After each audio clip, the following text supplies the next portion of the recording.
So welcome, everybody. It's lovely to be here with you, Gwyneth. Hi.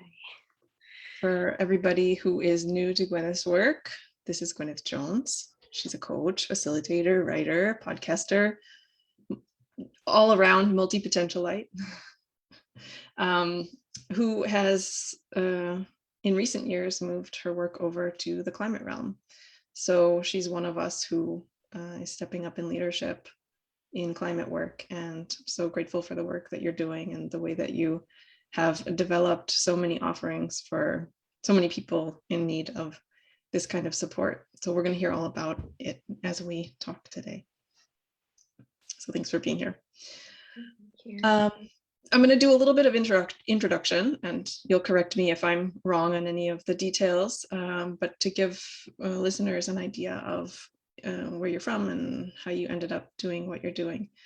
So you're originally from Wales, born and raised in a tiny town in Wales, and you had, tons of nature connection as a kid. Like, you grew up living in nature, basically, and you had the experience that I really recognized, where you went to university, and then this was like your first time really away from, connected, like daily connected nature, and kind of that realization, like, this doesn't feel so good.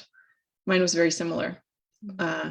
And so you studied psychology, always had a really keen interest in psychology, and then kind of moved away from home to another country and ended up in the Czech Republic. And over the years, you kind of moved back toward the nature connection aspect, and then focused on positive psychology and then eco-psychology. So like the eco-psychology is most recent, right? Like, you've just recently trained. Yeah, I did the Pacifica Institute training in the beginning of this year. That's great. Yeah. I'd be curious to hear a bit more about that.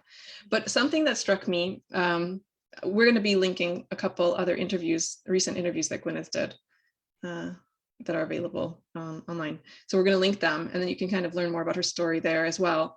But I was really intrigued by the fact that in your positive psychology training, your master's degree, they basically didn't talk about nature or climate. So all these things about, positive things, being positive and making a good life for yourself, and no mention of nature or climate.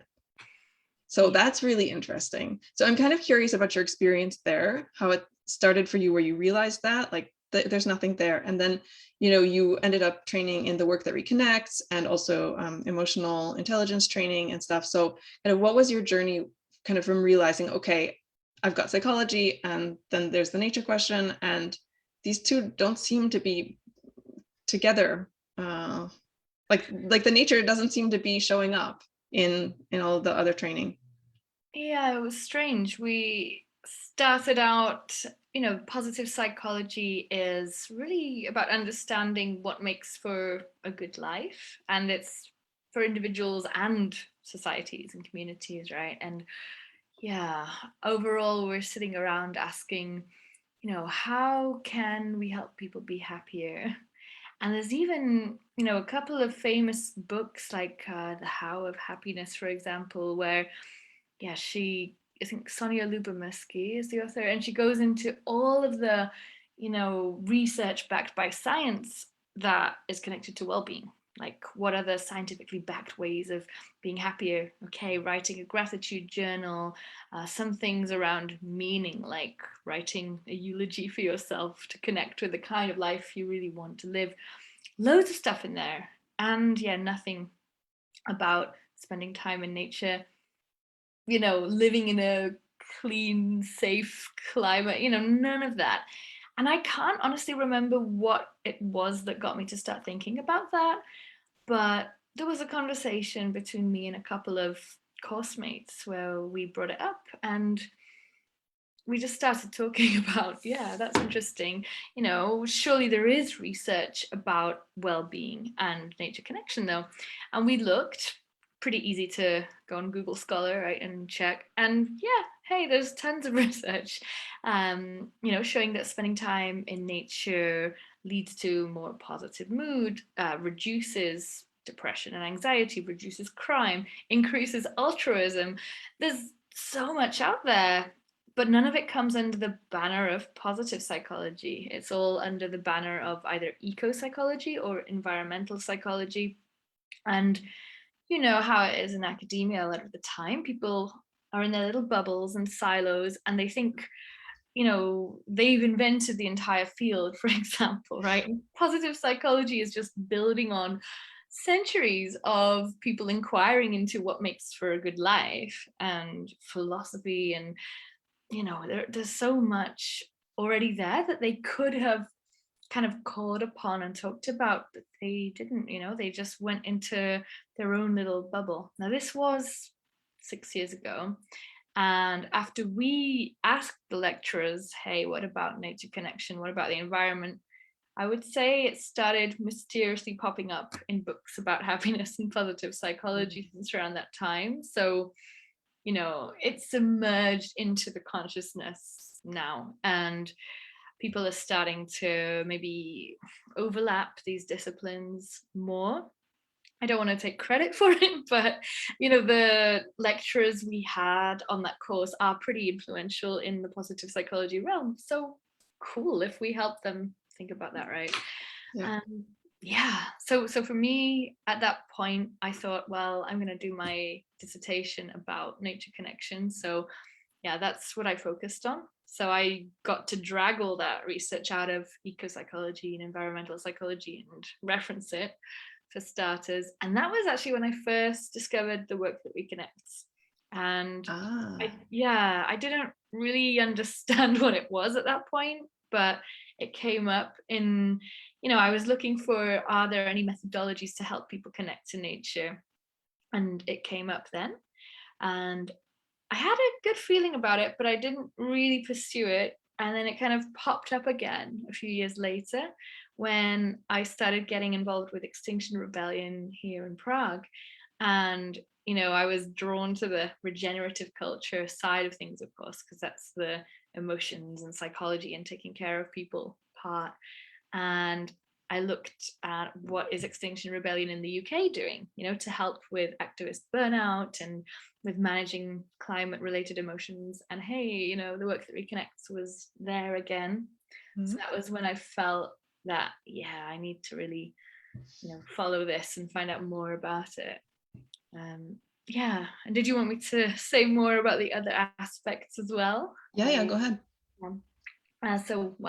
From doing my master's degree, there was a little gap in there where I got involved with some peace building stuff and organizing events for activists, and slowly came back to, I want to build on my coaching business now. So it was really 2 years ago where I started, really doing everything all at once. Well, you mentioned me being a multi-potentialite. I love that word and that TED talk because it just helped me realize, okay, good, I'm not someone who can't stick to one idea, as some people say. It's like, no, I'm just excited by doing multiple things at once. And coaching had been one of those things I wanted to pursue for a long time. And I found 6 Seconds that focuses on emotional intelligence. I was really drawn to their general ethos and values. And sorry, of course, now my face is itching because Yeah, you go live and then all the weird things happen. Yeah. It's normal. I'm just happy the neighbors are not doing construction right now because that's been happening a lot. But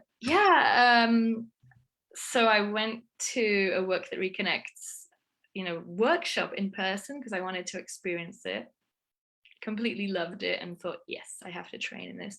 And then the pandemic started, right? So I was at home, and what better time to start doing all these training programs online? So I did my coaching training, do my Work That Reconnects, and a bunch of other stuff as well. And the eco psychology I did January to March, April this year.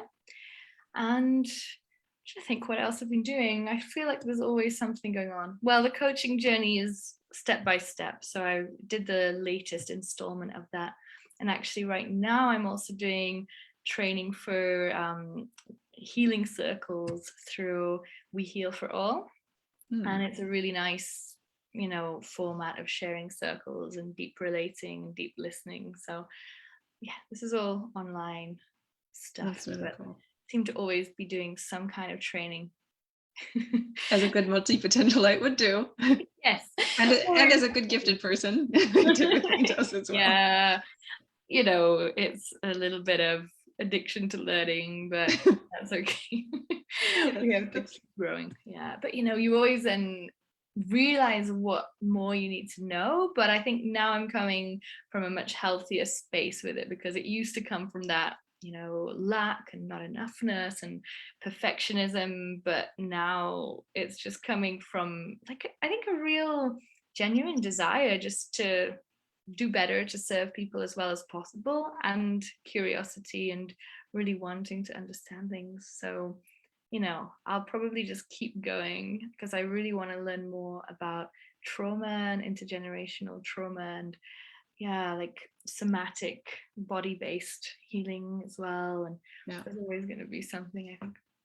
Yeah, that's been a really important part of my own leadership and psychological upgrading. As I mean, when I was trained 20 years ago, nobody mentioned anything about climate or nature or somatics or any of these things that we desperately need to know about at this point, to really understand our world and understand what we're bringing to it, and how we need to affect, how we need to, and how we can affect positive change, like individually and collectively. So it makes total sense that you're drawn to all of that. And I mean, I can imagine that like, let's say through the work that reconnects, I can imagine you just see all of these things where people get blocked because of trauma, or people get blocked because of like disconnection from the body or whatever. And I mean, that work isn't necessarily, I mean, that work can give space for these things, but it's not trauma therapy, and it's not body therapy either. So I could see that there's probably a container where certain things can be dealt with, but other things can't. Yeah, definitely. Yeah, and you've got to keep being reminded of it, right? Because at the end of the day, the work that Reconnects is an open source facilitation method that anyone can just start doing. And often those people have, well, not often, but it's possible that those people could have zero experience of dealing with difficult emotions and with trauma and with grief. So you really have to be conscientious enough, I think, to keep training yourself and to keep learning, because if you can't hold that space well, it could just be a total disaster.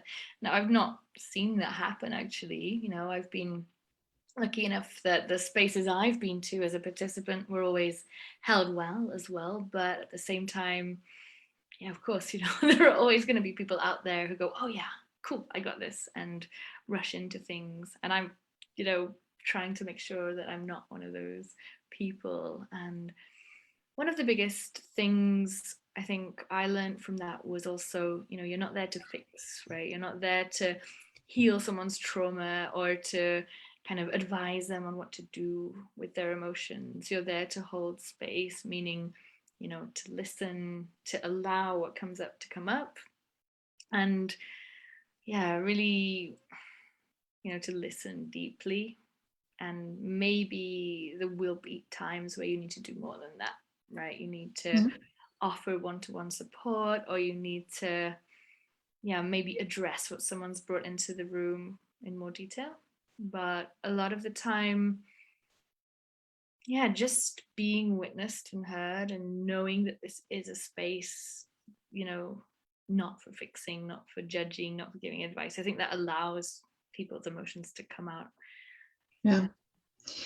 Part of your work, I mean, you call yourself a coach and connector, like that's the little tagline on your website. And I mean, so part of the work, part of the important part of the work is the connecting, and you've done a really good job at sort of putting things out in a way that people can digest. But I think that there's something really interesting about your kind of role.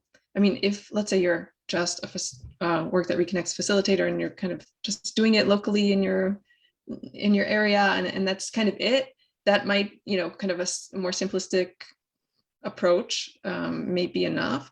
But for somebody like you who's kind of, I mean, I see you as drawing people in, and then like giving them a world to explore, Yeah. to address the various parts of themselves. And something that we have talked about before this live conversation is like, there are people who will see that this is an emotional thing, or maybe a spiritual, like it's oriented in some sort of spiritual concepts. And some people might be like, nope, I'm not interested in that. And so people who are really cut off from their emotions, or really don't feel safe, like, looking into their emotions, they might hear about it and then run in the opposite direction, when in fact it could be a really good program for them. It could be like a really good way for them to work through, I shouldn't call it a program, but process, or series of steps to really reflect on and work through. And then on the other side, you can have, and you mentioned this in your conversation with Anne Morello, like you can have the people who, they're kind of in a pseudo spirituality situation where they're like, yeah, I'm all into it, I'm totally into it, but they're stopping short of really getting the full benefits because they're, kind of superficially engaging with the concepts and patting themselves on the back. I think you had said to me, patting themselves on the back for just showing up, and that's good. I mean, showing up is a good first step, but there's more to be done. And so I can imagine that from the point of view of drawing people in, kind of letting the public know about what this thing is and that it has value. Like it also requires knowledge of trauma and why people would be cut off from this aspect of themselves, and how do you talk to somebody that's like that, and how do you get them interested in this kind of thing, and like to take it seriously as a thing that they would really benefit from and that's worth their time. Yeah. So how do you reach people and draw them in, right? I mean, I think my first response is to say I don't try to push it on people unless they come to it, because it's one of those things that, as you said, it just sounds out there. Even when I try and explain to my friends and family what I do, they're like, what? What is that? So the beautiful thing is, there's a work that reconnects community, Yeah. and I'm a facilitator there. So when I share an event, anyone who's interested in the work that reconnects generally can see that event. And I feel that it's just unfolding as it's meant to, if I can say that. Like, people hear about Joanna Macy, they hear about the work that reconnects, they have that spark of curiosity, and then eventually they think, hey, yeah, I'd like to go and see what this is all about, and go to a workshop or sign up for a program. And it seems to be working at the moment. I offer these monthly-ish 2.5 hour introductions, and I have a longer program going on right now, which is 8 weeks, and we're meeting tonight, in fact, week 5 out of 8. The program is called What Now? And it's about reconnection, realignment, and radical love in the age of climate collapse. So, people came to it. And I think there's a huge thing in any person who's selling something, right, about meeting people where they are, not manufacturing an artificial want or need. And that's probably what got us in this mess in the first place. Companies going, oh, how do we convince people they want this junk that they don't need? So I'm trying to be like, hey, I'm here. And, if you are searching for what do I do now that I realize how effed up the world is, and how do I realign with myself, and, how do I connect to my inner wisdom, I'm trying to trust that you're going to find the work that reconnects at some point. And of course, I have to do some marketing around that. But, I think it just seems to draw people who are in the right place. I wouldn't want to take it to like a corporate office and shove it down people's throats, because they're just not they're not in that space for it. Yeah. And that's okay. But of course, in other work that I do in coaching, I think emotional intelligence is one of those other, terms and other ways to reach people who are in a different headspace, and yeah, I think with EQ, for example, right, we talk about how emotions are valuable data. And if you ignore that data, you're not getting a full picture of who you are and all these benefits to being more emotionally intelligent, like, being more successful at work or having happier relationships or generally just being more satisfied with your life. And so for a lot of people, that's a pathway in, because you're using a kind of, I think, left brain rational sounding approach. Like, yeah, this will give you these increased success factors. And it's, you're not doing some woo-woo spiritual thing with feelings. You're looking at hard data in your brain and, hacking your brain. There's a lot of different ways to say the same thing, which is essentially about self-awareness and connecting to yourself and checking what's really going on with you, right? And yeah, I don't bring the work that reconnects into my coaching directly unless people ask me to, but it's still going to inform what I do, right? And I can still bring like emotional intelligence and, let's say, coaching as usual type questions to a person who's struggling with some anxiety around the climate. But I don't need to start bringing in, let's say, Joanna Macy's more Buddhist informed words and practices. I think it's just also about using your intuition, right? About how is this going to land with this person? And you can kind of test the water a little bit and you might be surprised. Yeah, because sometimes people have this whole closet spiritual side to them that they I see that all the time. yeah. So I do test the water, but yeah, I think a lot of it is about trying to meet people where they are and yeah, just try and trust that they'll come to this work if it's right for them. And yeah, so far the people who come to my workshops are really amazing people, probably quite often gifted people, who are very awake and very aware of what's going on in the world. And yeah, you mentioned the other side to the pseudo spiritual. Yeah, I mean, what I want to say on that is there are many flavors of spirituality, and there's a quote somewhere that I could pull up about sacred activism, and I'll have to find the quote, but it sort of essentially says a spirituality that isn't really concerned with helping others and helping the world is just a kind of superficial, shallow spirituality that I don't want any part of.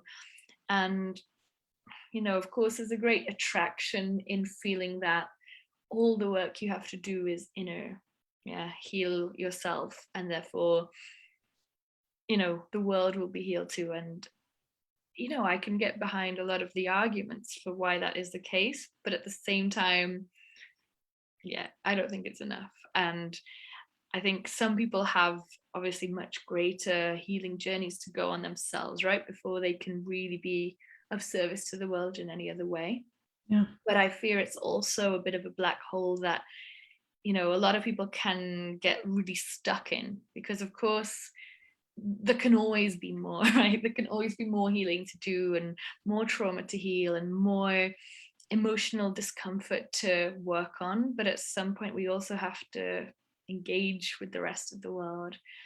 And yeah, I think that's kind of part of what the work that Reconnects is also about, because it's, the last part of the process is going forth, kind of what am I doing with these findings? And, yes, I've processed my feelings and I've, honored my pain for the world and I've looked at things through different eyes, but I still need to now go back into the world and engage in some way.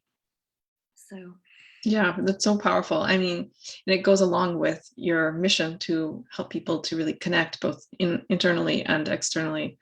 Like, not just the idea of, because healing can become quite insular. I Yeah. mean, and even, and I've seen this in, just in the few years that I've been working really actively in climate work, like just seeing people sometimes get stuck in the like, eco anxiety, eco grief, and you do need your time. Like I went through a period where I was like, I can't do anything for the outside world right now other than like sending compassion, because I'm just in the middle of my process. But there was a point where I was like, I could keep processing on my own, but now I need to reach out and I need to be doing something about it.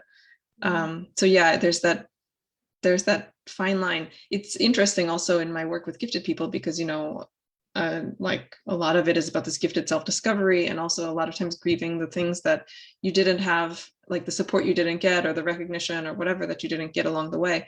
But some people also tend to get stuck in that process and saying like, so now it's just like me and my gifted self and I've got to figure it all out. And I'm like, yeah, but yes. And then as soon as you can, you got to start like blending that with plugging into the world as well. And because we are social creatures, and I mean, a lot of the recent research on like somatics and attachment, like it just makes it salient yet again that we are who we are, as like nested in an ecosystem, in many ecosystems. And just this insular kind of focus of like, it's me and my process. Um, it's okay for a minute, but not for the whole it's not the whole process. It's it's a step on in the process, I think. Yeah, I would agree. Everyone needs their time to grieve, but as you said, trying to do that alone anyway, it's so big, right? Like the climate crisis is a massive existential threat, and we're basically trying to process the potential extinction of life on Earth in our bedroom on our own. Like Yeah. it's not, we're not meant to hold that on our own.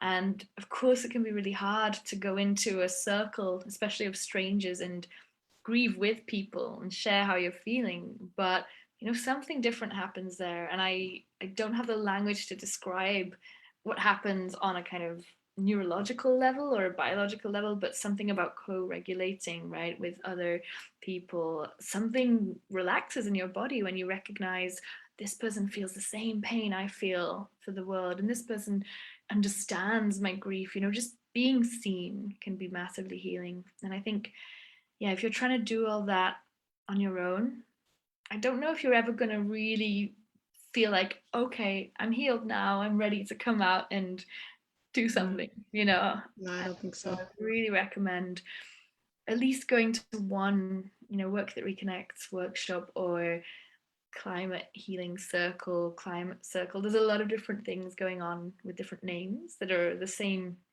the same thing in essence, which is we come together and we hold this huge, huge problem together, right? Because yeah, no one can do that on their own. That's way Yeah, too much. Yeah. it is. And I mean, I have so many people tell me in private that they're concerned about it, but they feel so alone in their circles. They're like, nobody around me seems to be concerned about it, and it's just me. And I'm like, yeah, so connect, like get out there, do something. you know Yeah, you're really not alone, is what I can tell you, right? Because I get people coming to my workshops every time thinking they're the only person who cares. And I think that's part of the system, the capitalism, let's say, plan, make you feel like you're alone, so you'll never try to do anything about it, so it can just keep, mining the planet and selling it back to you as a resource. And, if people actually realize, like, hey, look, shockingly, other people are concerned about the future of the planet we live on. Who would have guessed? We can really start to have those conversations, right? Yeah. But it's really hard when you feel like your closest friends and family don't care, and it's very isolating. And I think, yeah, it's like a form of gaslighting goes on, right? Because you start to think, is it so bad? Am I wrong to believe these reports coming out from scientists. Am I being fooled by some part of the media? But yeah, when you actually go to some sort of event like this and you just start to hear other people speak and you realize you're not alone, that's really good. Of course, that can have downsides, right? Because this is also the kind of thing the internet has enabled where people can create echo chambers and start to, ignore any alternative viewpoints. So, of course, I'm not saying, yeah, just go make an echo chamber and you'll be okay. But definitely, don't let your brain convince you that you're the only person who cares, because you're really not. I really care. I'm sure you really care as well. And, that's just two people, but I've met many, many more. And you could see the protests and the school climate strikes and, all these people who obviously really care. Yeah, but I think something you said is key, that a lot of people are waiting for their local people to care, their friends, their coworkers, their family, and it might not, that might not happen anytime soon for some people. So for them, I'm like, reach out to those of us who do care, because we are having these conversations. And I mean, it's why one of the reasons I wanted to have these conversations live, because I just want somebody talking about it, whether it's me or somebody else. Like, I want somebody having these conversations so that they're available to be to be listened to, and just people realizing also that, like, okay, you and I are taking a leadership role in this, but I mean, not because we're so far ahead of the whole world. Like, you got into this fairly recently. I only switched, or sort of started to share my focus between the gifted and the climate worlds just a few years ago, and I think a lot of us, it's like there was something right around 2007 or whatever where we were like, okay, this isn't going as it should, and so we've got to take action. So I mean, we're all peers in this. Like, even somebody who just decides today, okay, I guess I'm going to do something with it. Like, you're still our peer. We're not so far ahead. We're just showing up every day and doing something about it. And just having these conversations with a lot of people, that's been a super encouraging point for me, seeing people like you and everybody else that I'm talking to in the series, and lots of others in our networks that are like really actively just talking about this, and not having all the answers and not knowing everything and whatever, but just talking about it and saying, okay, I'm here and I'll do something. Yeah, it's really amazing in a way when people tell me that I've impacted them or influenced them in some way, because my day-to-day life, I'm like, oh, I'm just some person in Prague going about my life, and sometimes going on the internet and saying things. But yeah, in a way, that leadership, it just comes when you sort of realize, oh, I have to do this, right? Yeah. And it's not necessarily like, oh, no one else is doing this. But I think there comes a point when you realize the people who are supposed to be leading us, the guys taking private jets to COP26 right now. Yeah, that's what I was thinking. They, I don't have faith in them. I'd like to. I think there are definitely some good people in politics and in government who have good intentions, but you look at the overall and you think, okay, what's happening? Yeah. And I think we're raised to think that people who are leaders are somehow superior to us, better than us, that we can never match up to that. And then, it's like the moment you realize your parents are just normal people trying to raise kids, you go, hey, wait, actually, these people aren't necessarily better than us. Maybe they have more experience, maybe they have some insights, maybe they have a certain qualification, but in the end, yeah, leaders are, I think, people who just lead by example, right? Yeah. And I really think the world needs more leaders and fewer managers. That's Agreed. Yeah. Yeah, which always starts with the self-leadership aspect. I mean, that's where when people are like, no way, I'm like, because I do a lot of leadership development work, and people are like, I don't like that word leadership. I don't recognize myself as a leader. And I'm always like, well, if you're doing something where you're saying, okay, I'll go first, or just I'll go, and a lot of other people are not saying I'll go or I'll go first, then you're leading by Yeah. example, if nothing else. And sometimes that's just, and I like the way that you said it, it's like you just feel like you have to. Like a lot of people just feel, and I'm the same way, I just have to do this. It comes from, I don't know, within, just within. Yeah. And so I mean, so that's a self-leadership issue. Like I listen to that voice and I just do what it says. Yeah, yeah. Well, right. I think I sometimes like to think, yeah, I'm just a conduit for something greater, for the universe. And, what I know is that when I actually give myself space and enough time, if I meditate, if I sit down and free write, journal, the same voice, yeah, comes out, the same thing. And it's not a voice of, you need to save the world, but it's just, here is your part to play. And I try to just, follow what that strong desire or urge is leading me towards. And, I think when we don't step back and maybe check in with ourselves, it's easy to say yes to everything and run off on loads of different tangents and go, oh yeah, I could also do this and this and this. But yeah, I think, one of the big things that eco psychology teaches you is like slow down, get in the rhythms of nature, appreciate the cyclical like nature of everything, like energy fluctuations, seasons, day and night cycles. So you can't be on all the time and doing. And so in that space and that pause where I've allowed myself to do nothing for a while, that's when the ideas just appear, right? That's like the 8-week course I'm running now.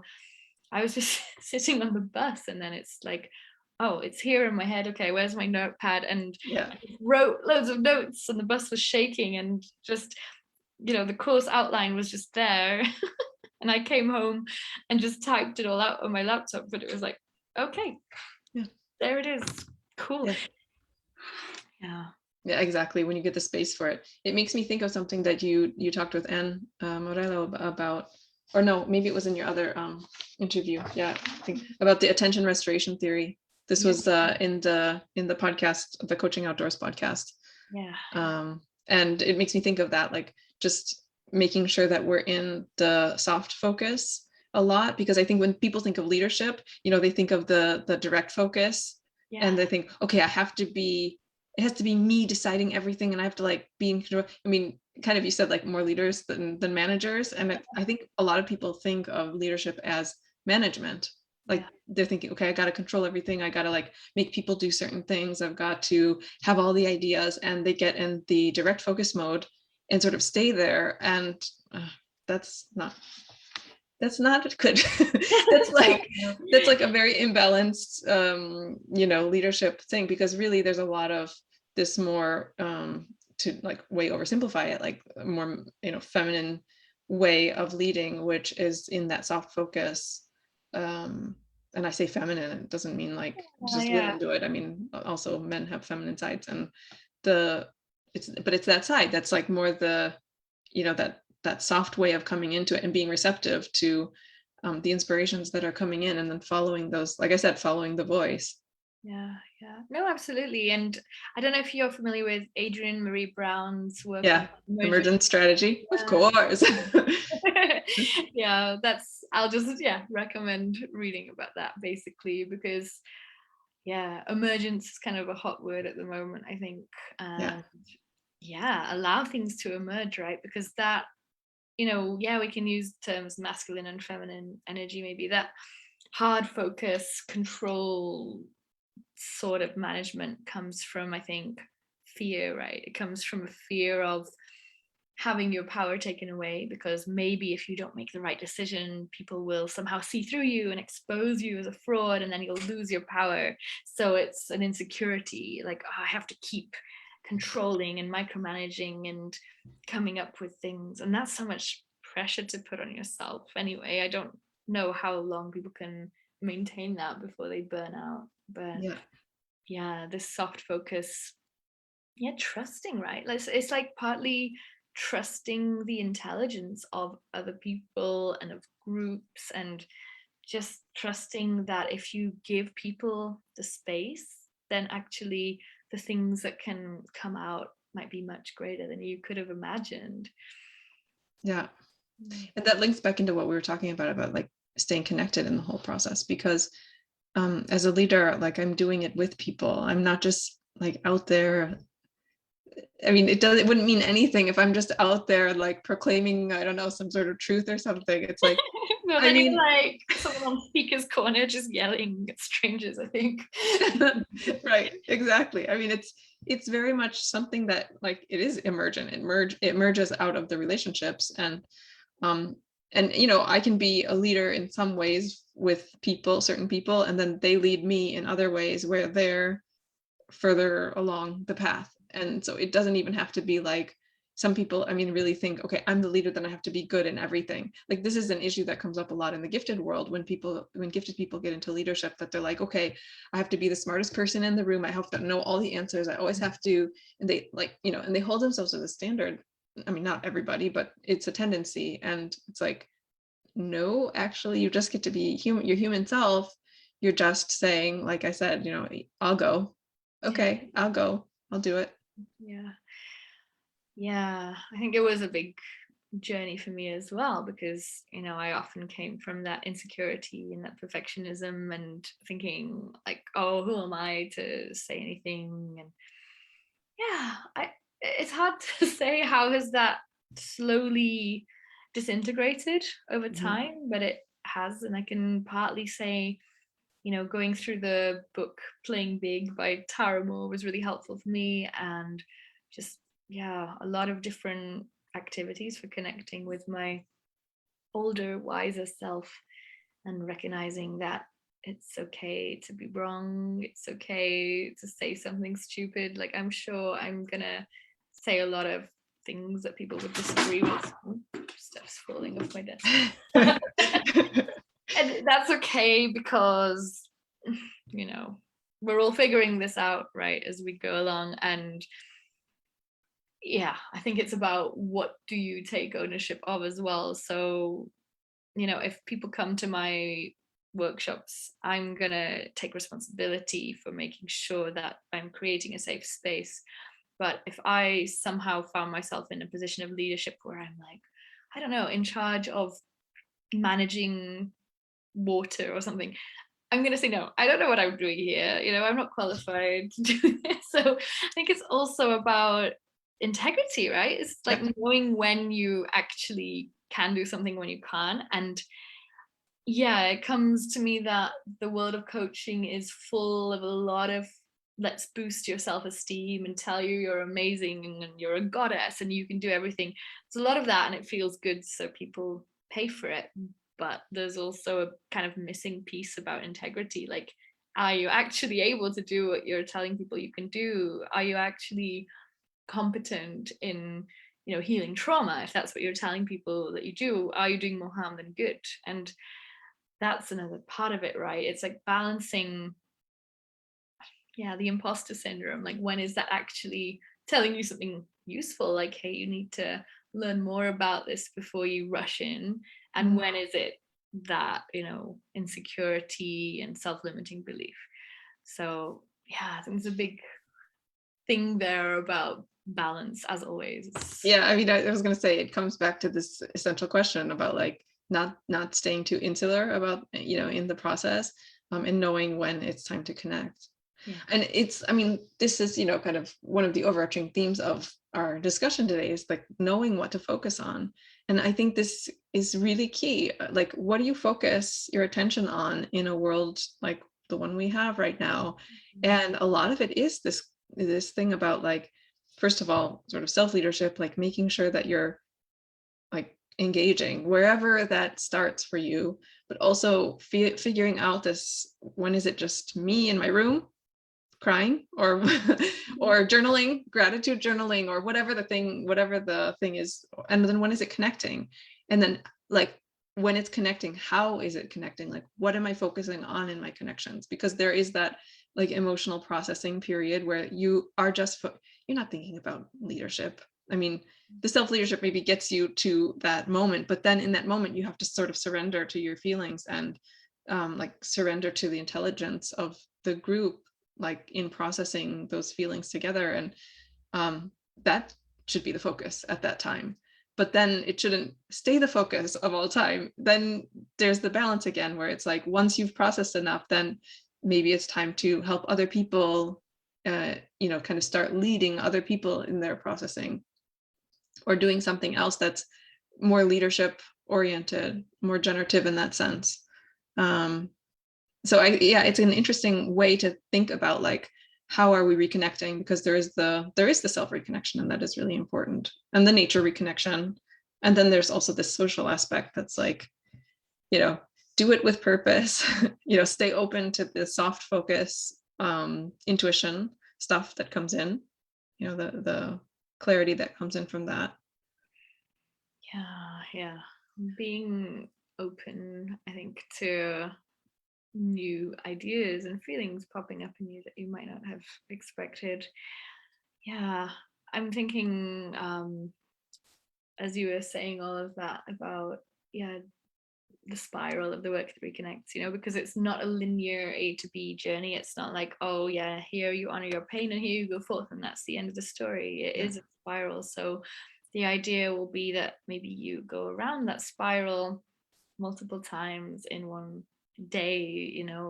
In one workshop it'll probably be one spiral, but if you're doing a longer course it could be multiple spirals. So that could look like, you start your day with gratitude and presence and checking in.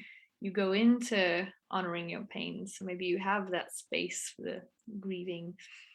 And then, at some point you're going to feel like, okay, I'm ready to move forward from this now into perceiving in new and ancient ways, or seeing with new eyes, and that's a big part of the work that reconnects as well, is looking at the situation from different perspectives, like that of an ancestor or a future human or a non-human being. And then there's going forth, but it doesn't mean, I'm good, I've done the grief check, what's next. It's more like, well, maybe right now, I go forth with the next step, but maybe tomorrow I want to grieve again. And it's going around, seeing it as a spiral, like everything else, right? Cycles. And I think by tuning in with our bodies more, we can ask ourselves, like, what is happening with me today? Is this a day of grieving and sitting in my room, or is it a day of going forth? But at the same time, we have to be careful not to maybe fall into a trap where we never gently push ourselves out of that, right? Because I think maybe a lot of people can think of an example that, maybe they don't want to go out and meet their friends on a certain night, but when they do push themselves to get dressed and go, they actually have a really good time. And sometimes we do have to gently push ourselves out of what we want to do, which could just be staying in bed and watching Netflix. So and you're right. I mean, go ahead. No, I was just going to say balance again, right? But you're right. I mean, you mentioned staying connected to the body, and I think that's like such an essential point, because I mean, I don't want to totally generalize, but if you're like in your bed and you're down the rabbit hole on Netflix, probably you're not so connected with your body at that point. And so it's not to say that that's bad to do or something, but staying in a connected flow, because that's the kind of what we're talking about in terms of spiral. Like, you stay connected in this spiral, you stay connected to yourself, to nature, to other people, also to new narratives, like seeing the world through different eyes, through new eyes, through ancient eyes. Like, you're still connected to things through your own self, through your own body. And so there's something there that's like, if you're finding yourself getting insular, maybe you're also disconnecting from your body. And that's something to really, like, for me, that's been a trick, to be like, okay, so I'm out there somewhere. I don't know where it is, but it's not here. So let's get my attention back here. And then I can keep the flow going from there. But once I get out there, it can be really difficult to know, where am I supposed to plug back in? Where was I again? What matters? What's what, So like naturally I could speak to like devices, like Yeah. closing computers, closing phones and all of that. And, it's one of the, I hate talking about benefits of nature, like as if we were so separate from it and so on and so forth. But that is one of the things, that the outcomes of like spending regular time in nature, Yeah. in outer nature, um, because it kind of forces you back into the here and now, the body, and allows you to plug back into wherever you might be on the path. It makes me curious, for the people that go through your workshops and your courses, like, do you find that that it's easier for them to kind of ground into it if they already have like a propensity to be in their body? Yeah, I mean, and it's definitely going to be easier for people who have some, somatic practice or spending time in nature related practice or spiritual practice. It's always going to be easier, because I can see the difference when I go to someone who's completely disconnected from their body and just, I've coached people where I ask them, okay, you said you're feeling angry. Where are you feeling that in your body? And they're just like, I don't understand the question, really. And then it floors me because I'm like, really? You can't tell me where, and some people are really that disconnected from the body. And yeah, I can blame many factors that say technology and screens certainly don't help, right? Because we then shift our entire consciousness here. We're looking at something, we're just sitting, we're not really paying attention to what we're feeling, or it might manifest in pain, discomfort, all sorts of like back problems, all kinds of stuff, because your body's maybe trying to get your attention in some way. So, people who even do more exercise where they have to be conscious of where their different body parts are in space, and, dance or yoga or something coordination based, I'm sure it's going to be easier for them to step into these kind of questions, like, where are you feeling that in the body? But the work that reconnects, I've been doing a lot of the workshops online, even though it was intended as a very embodied, in person, in nature kind of thing. That was the original aim of it. And I've been quite recently, I went to a retreat that was in the most, beautiful part of Wales. And, just being there was massively healing without even bringing in the work that reconnects activities. Just, being around this forest and waterfalls and all of that stuff. And then there's added embodiment exercises in there. But, on Zoom, sitting at your computer, the work that reconnects can still be surprisingly powerful and effective as well. Yeah. So, yeah, I don't know. It's such a trope to say like technology and screens, they disconnect us from our bodies. There's also the question of, why are we on screens all the time, right? And of course, yeah, with the pandemic, we kind of had to be for work a lot of the time and to connect to people. And, that's the thing, we're still seeking connection, right? Just sadly through this, the only way we could for a long time. But of course, there's also, the pain of the climate crisis, of thinking about all of the horrible things in the world that are happening to other people and to other life forms. Like, if you stop and really delve into that pain, it's so much. You don't want to go into it. You definitely don't want to do it alone. So, you numb, you distract. And that's, kind of like what Russell Brand says on addiction, right? You're seeking this deep love and connection, and you're avoiding pain, and you find a way to numb that. And that doesn't need to be drugs. That can be addiction to technology and Netflix and Yeah. shopping or power, or, whatever Yeah. form it takes. anything that sort of dissociates you from the physical feelings. Yeah. Yeah, but at the same time, a lot of people say to me, I don't want to go into the pain. I don't want to think about how horrible the climate crisis is, because obviously, unpleasant emotions are unpleasant. We don't like feeling them. We don't like feeling grief and fear and all of these things, right? So at the same time, it's important to say, in the honoring our pain part of the work that reconnects, it's not about forcing people to cry or to feel them, right? It's giving a space where they can come up. Yeah.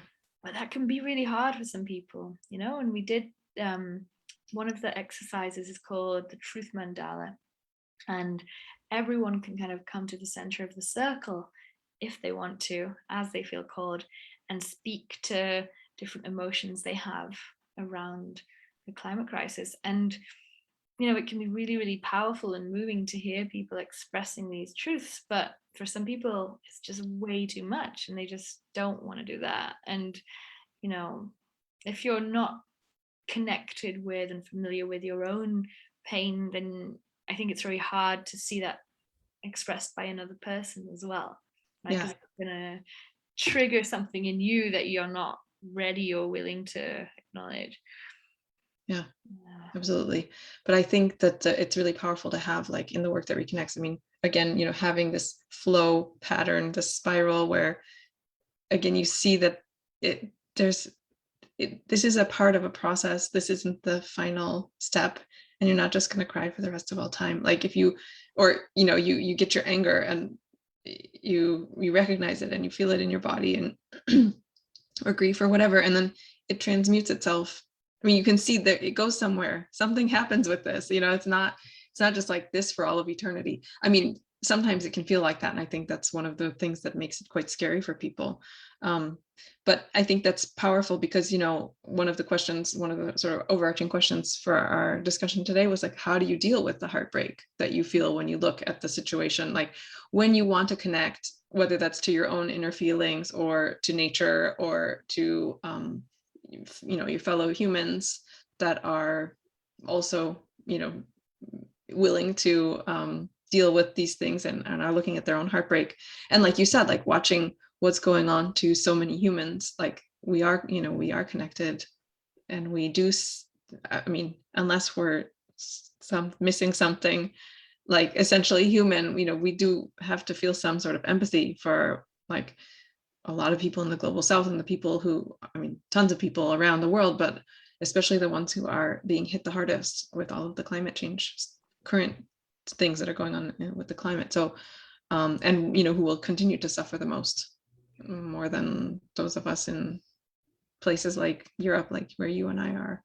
To deal with the heartbreak.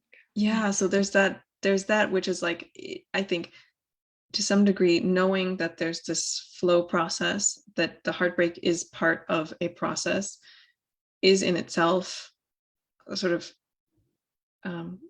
like, deactivates the terror of looking at it, or something. Like, it's like, okay, this ultimately gets not recycled, but sort of recycled into something else.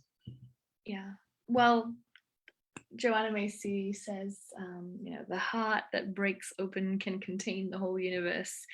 And there are a lot of meditations and exercises in the work that reconnects about, breathing through the pain, for example, and just knowing that, the pain of the world isn't just yours alone to hold. Again, we're holding it with everybody else. So, when people kind of come and say, I've just realized how bad things are, what do I do? Of course, I invite them to my workshops, but that's not the only answer. The first thing is, well, seek support, seek community, right? Like, just don't try to do this alone. And there are climate informed counselors and therapists and coaches and deep adaptation guides. So the Deep Adaptation Network has a list of guides, some of whom are trauma informed. You can reach out, and if you're not financially equipped to go and pay a therapist, there are so many free things happening, right? There are these climate cafes, there's Extinction Rebellion offer a lot of empathy circles and support groups, and I offer a free thing every couple of weeks as well. There are loads of things happening as well where people will support each other. It is important, as someone I interviewed on my podcast recently reminded me, sometimes these spaces are just people re-traumatizing each other by going, yeah, it's so bad. Oh my God, I know, I heard this awful thing too. And if the facilitator isn't holding the space well, then everyone just leaves feeling worse, right? So it is about saying, yeah, there will be this painful moment where we grieve, but why do we grieve, right? Like, we unblock these feelings and then all emotions can flow through us more freely. And I don't know, again, what is the science behind that, how to really explain that. Maybe there is a way, but what I see in workshops is, usually that does unblock some sort of life force or life energy. So once you let yourself cry or rant or express your fear, once what's wanted to come out comes out, you might find you're now laughing and you're strangely light because you've got it off your chest, but also you've been seen and heard, and you've had those feelings validated and acknowledged too. And I just remind anyone listening, like, if you're feeling all of these heavy emotions about the planet, that's really normal, right? If you're not worried about the future of humanity or the air we breathe or future generations shot at living, that's when something is wrong, really. That's when you have to ask yourself, like, why don't I care about this? What is blocked inside me?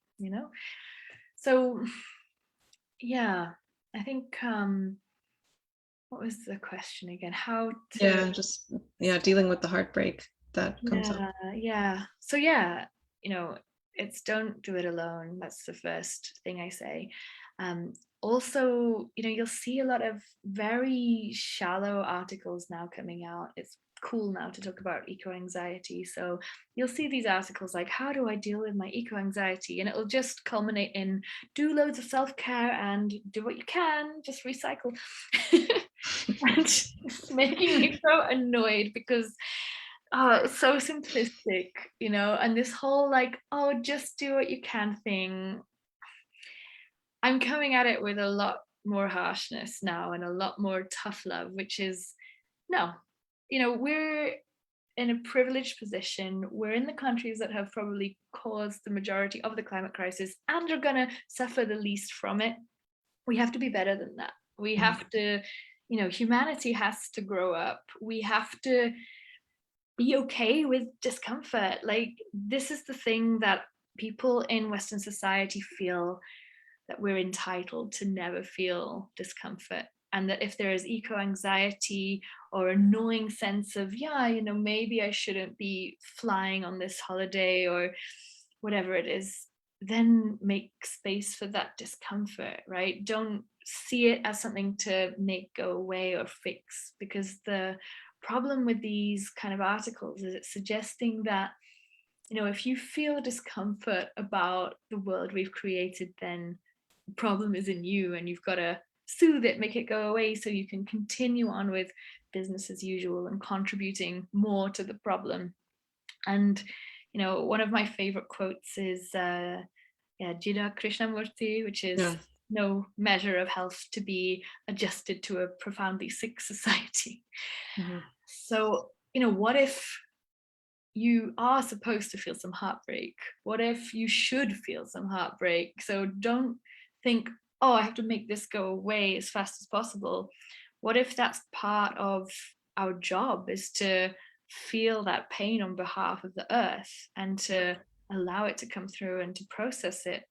And yeah, that's hard. Of course it's hard, but if we do that together, then I really love seeing it as a collective initiation into being more mature and more responsible, better people. And I started reading Choosing Earth by Dwayne Elgin. It's a really nice book as well. And he talks about this, the that humanity is growing up. And a lot of humanity, indigenous people, for example, they've been here for centuries, maybe millennia, right? So it's not as if everybody's on the same page, but our consumerist Western society maybe is growing up now as well. And we're seeing that we can't have everything we want. We can't use the planet as, our supply house and sewer. We have to actually take responsibility for our actions. And so, yeah, if you're feeling crappy about the climate crisis, maybe take that emotion as an indication of, yeah, you need Yeah. to do something about that. And at the same time, we shouldn't rush into action, because that's one of the most common things prescribed for climate grief is, oh, do something, get involved, join a cause. And again, I see that as a kind of, oh, quick, make the pain go away and do something so that you can feel good about yourself, right? And yeah, my colleague Linda Aspey talks about head, heart, and hands, and how, we often try to rush straight from head to hands. We learn how bad things are, and we're immediately like, okay, what can I do? Which is an admirable thing, but at the same time, if we rush into action without processing our emotions first, and without researching properly what you're doing, right, then we might end up doing more harm than good. Again, we might end up just being really ineffective. So, really taking the time to look into what are the most effective things I can do, rather than just, oh, I got to do something, let's jump into the first thing that sounds good. Because there's a lot of greenwashing out there. There's a lot of well-meaning people that are maybe not really helping, right? And at the same time, it's that balance, because there is urgency, but there's also a need for careful thinking. So balance again, right? How do you balance the urgency of the climate crisis with not running around like a headless chicken, but actually taking time to process? And it's so hard because we don't all have the privilege of that time, right? We don't all have access to the internet, for one thing. So there are so many people in the world who will never see this or anything like it. Yeah. But that's the thing. If you're watching this right now, you're probably in a pretty privileged percentage of humanity. So you probably can take the time to process and reach out to other people and really, look into what is already happening, because other people do care about the planet, and other people have cared for hundreds of years, and there's already tons of stuff happening. You don't have to start your own new NGO or invent some cool technology, right? You can literally just, I don't know, maybe donate some money or time to all these existing projects that are happening. Maybe there's something in your community that you didn't know about. And yeah, so in the end, you end up with action, but a much more careful, thought out, processed kind of action than if you just try and, run straight into something. So that's kind of my, impassioned summary of the journey, which is essentially the journey that happens through a Work That Reconnects course. But it doesn't have to be the Work That Reconnects, it can be any sort of coaching or therapeutic process, or so I got quite passionate there, as you see. I'm like well, and it's beautiful because it's obviously very informed by your work in positive psychology, your study and work in positive psychology, because it really is about like making sure that you're coming from, when you are taking action, that you're coming from a place that's aligned with your values, that's aligned with the potential thriving of everybody that's involved in how you're getting how you're taking action. Because I mean, if you're really angry and you're kind of repressing that anger, and then you go take action, there's the positive action that comes from anger, but it's usually when it's then it's channeled through courage and like more higher level emotions. I mean, not to put it on a hierarchy, like, but just to say there's more sort of connective power in courage than there is in anger. If you channel anger through courage, then anger is a super powerful connector.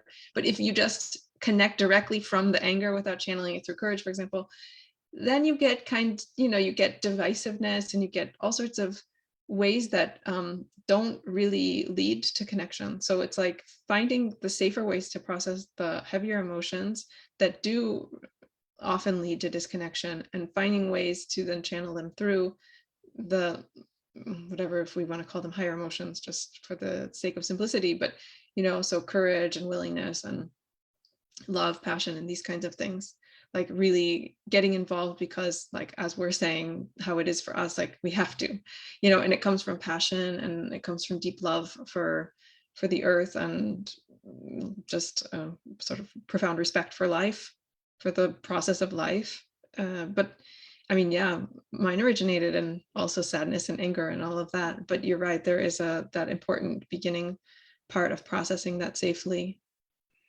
Yeah, Yeah, that's yeah. powerful. And that's where the emotional intelligence is, so important all the time. Because, yeah, if you're coming from anger, maybe what the anger is telling you is make these people suffer, make these people wrong, because I want to feel righteous, I want to feel justice.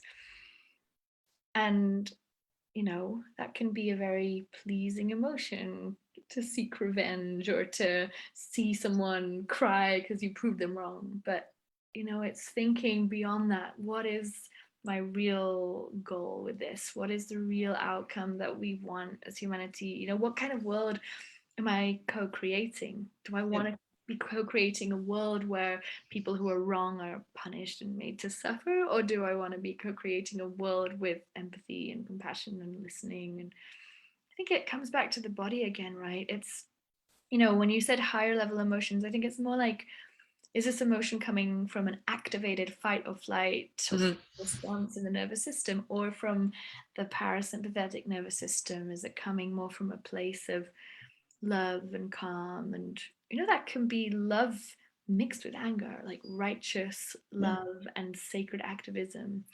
But yeah, I really, I'm just thinking more and more just the importance of understanding our bodies and really making space, just even if it's like a 3-minute breathing before you go into a meeting, just really tuning in to the bodily intelligence. Yeah. I mean, it'll be interesting to see if somebody, I mean, I don't know of anything like this yet, but if you do, tell us. But something that's like really specific about processing climate emotions through the body, like a program that's very specific to the body. I think that would be really interesting. Yeah, I'm yeah. not aware of anything. I'm not sure. I'm not sure. There's definitely work on processing trauma through the body, right? Yeah.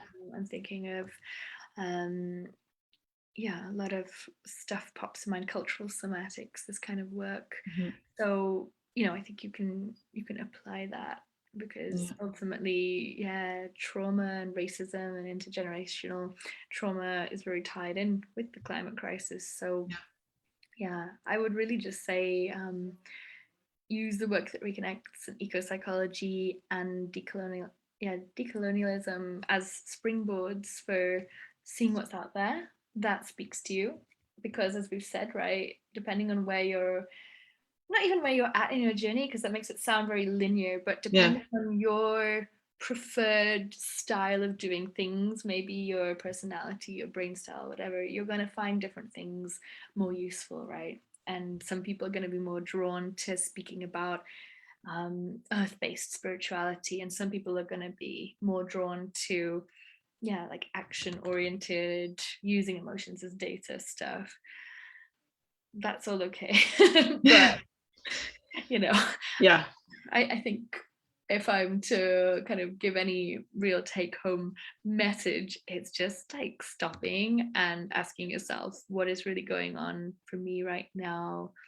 And being aware of what your body's doing, and being aware of what thoughts are in your mind, and just remembering, the old Buddhist thing, you are not your thoughts. You don't have to run with those thoughts or those feelings. You can take a space back beyond them. So, you know, meditation is always a good thing to give Yes. a go to, but Yeah, so like for the energy management question, like how do you manage your energy when you're getting involved in this and processing all of this? Like a lot of mindfulness, a lot of space.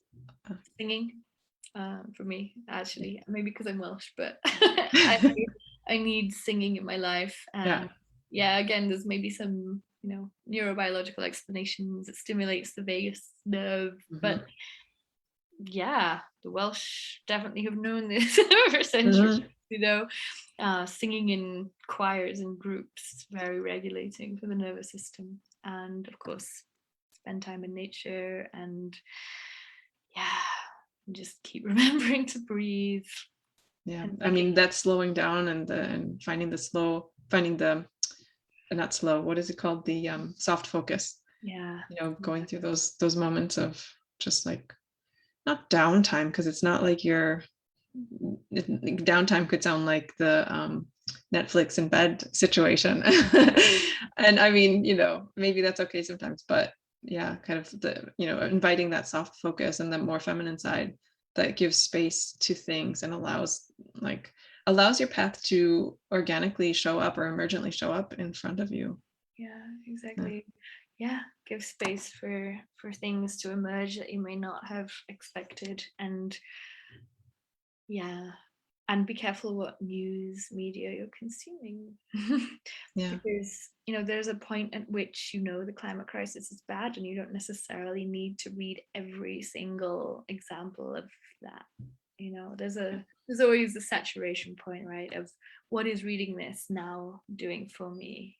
Do I need to be some huge hyper informed brain of every single horrible thing happening in the world? No, you're never gonna be able to find out. There's not enough time anyway. So Yeah.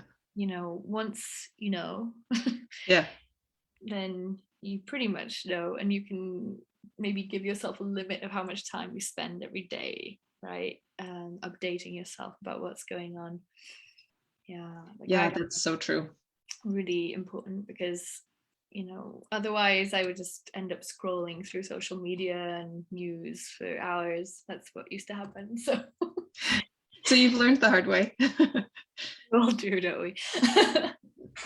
Yeah, I mean, I think it's a positive thing that now, I mean, yeah, of course there's the endless scroll, but it's sometimes a little bit overwhelming to me. I mean, I love to read books, and I've read a lot on ways to move forward in this strange situation we're in, and I'm sometimes frustrated that I can't read everything on it.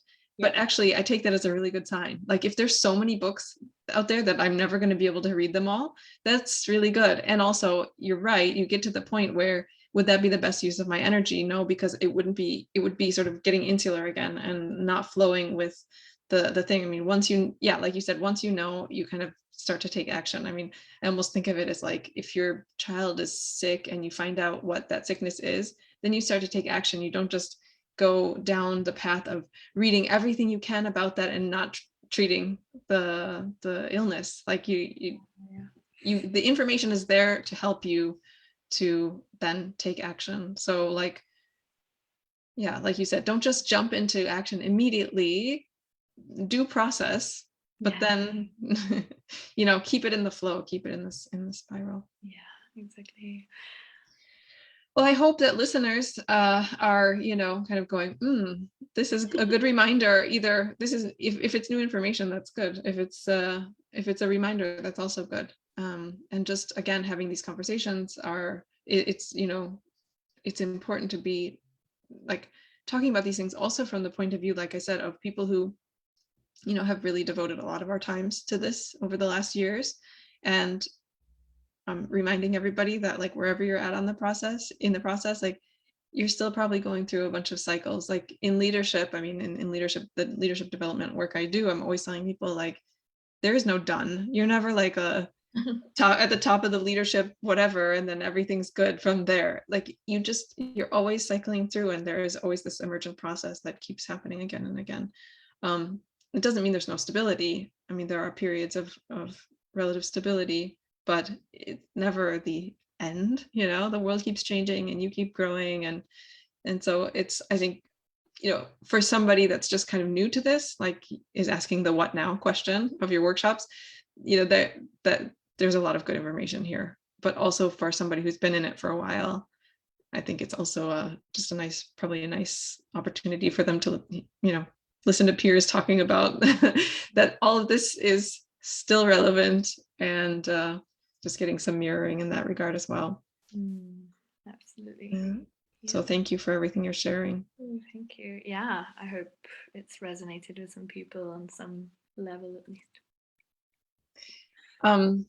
For people who want to learn more about your work, they can go to gwynethjones.coach. Yeah, right? For sure. And I'm on all the social media things, so you can find me on Instagram and Facebook, Twitter, LinkedIn, all those places. And yeah, just reach out, don't be afraid to just message me and find out what's going on. I have workshops for the work that reconnects, kind of introduction workshops every few weeks. So I'm going to do one in December as well for people who want to just have a short introduction to the work that reconnects. And then I've got my 8-week program running again from January. So if anyone wants to deep dive into the work that reconnects and climate grief and all of that more, we'll be doing that again from the 19th of January. And it's like 7 to 9 p.m. CET, Europe time. So we've had people join from all over the world actually. So yeah, people are welcome to do that as well. Yeah, and I can vouch for, the things you share on social media as well. It's very uplifting. So if you're looking, if listeners are looking to connect to somebody who's sharing uplifting things and things that really are, helpful in terms of that connection aspect, and, feeling encouraged by the connection, then definitely follow Gwyneth. Great. Before we close, I'll briefly mention too that I am starting a new course in December for anybody who's in a leadership position and is a gifted adult. Then this is a course about figuring out how to be a leader in this very quickly changing world and climate that we're in. So anybody who's interested in that can go to my website, intergifted.com, and learn more about that as well. So to close, Gwyneth has a poem that has really spoken to her, and it's beautiful. So I'm glad that she'll be reading it to us. Yeah, just give me 1 second to grab that. Find it. Yeah, so it's called Imagine, and it's by Kenneth Stephen. Okay. Imagine waking one morning and hearing nothing but birdsong, going outside into sunlight, a rush hour that isn't there. No planes overhead, no lorries thundering north and south with anger in their wheels. On the television screen, just a white blizzard of hissing, no voice assuring you that everything will be back in place by midday. And when you listen to that silence, will you miss what's gone for good? Will it frighten you that the old order has been swept away like snow with the back of a single hand? Or is there somewhere deep inside, secretly rejoicing that this is beginning again? Beautiful. Yeah. Very touching. Well, thank you again. And to everybody who's been with us listening live, thanks for joining us. And for those of you who will catch the replay on our YouTube channel, well, nice to have you here. And I'll see you next time. Thank you.